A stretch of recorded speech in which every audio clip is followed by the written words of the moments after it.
So, Ted Marcotte of Taylor, Michigan, is one of these people who automatically sides with the police on a lot of things. Maybe not every single time, but a lot of times he'll side with the police because he worships authority figures. He is a corporate suckass on the one hand, and so he will defend YouTube to the bitter fucking end if they on all of their decisions. And he defends the police when they abuse people because he worships authority. And psychologically, why is that? Well, it's because of his upbringing. It's the way he was raised. You see, Ted Marcotte has a reading disability, and he's not particularly bright as it is. So he had to work really hard in school. But he got a lot of positive feedback from authority figures for working 10 times as hard as his peers to get to the point where he is marginally above the arithmetic average of his peer group, reading-wise. And that was one of the lessons he learned. Don't think about developing yourself from a comparative advantage standpoint. Don't look at things you're really good at.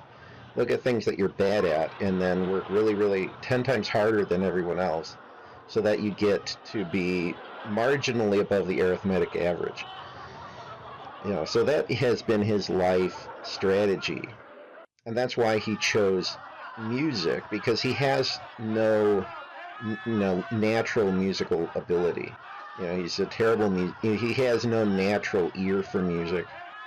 But he worked really, really hard, and so he got really, really good at being above the arithmetic average, music-wise. So he can play music fairly well, and he can keep a tempo, but he completely lacks imagination. He completely lacks talent. And if you're going to do that, if you're going to pursue a career in music and you don't have any natural talent, then the best you'll be able to accomplish is being really, really good at doing something you're really bad at. Instead of focusing on stuff that you are good at, that you have natural talent for, and developing those, which is what a psychologically normal person would do. But, again, he was trained at a young age by authority figures, by teachers, and also his parents, that this is the wrong approach. And his violent outbursts is a manifestation of that as well, because when he was young, he got into a lot of fights in school, and he lost a lot of fights because he was scrawny, short, and, not very good at fighting. But his parents, taught him that losing a fight was the worst thing that you could do. Don't try to avoid fights. Don't try to avoid physical altercations with bullies. Or not even, one thing you could do actually is get a pipe, a metal pipe, and use that as a kind of brass knuckles.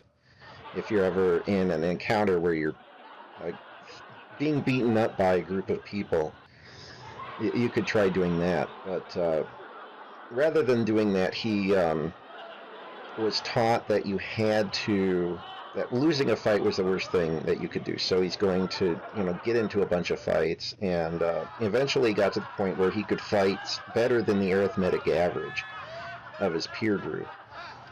Even though he didn't have the physical ability to be a fighter, right? So, and then of course he has a lot of brain damage from all these fights that he got into in high school, and that created a vicious cycle, because now he has, traumatic brain encephalopathy, or whatever it's called, and so he has low impulse control. That's why he throws women against walls if they piss him off.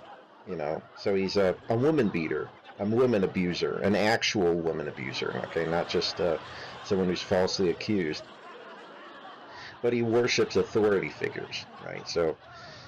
And if somebody that he just has a disagreement about art online with, turns out to be a professor of art or a professor of English or something, professor of communications, then he must be a charlatan, and we need to try to get him fired because I'm getting so much cognitive dissonance that I can't take it.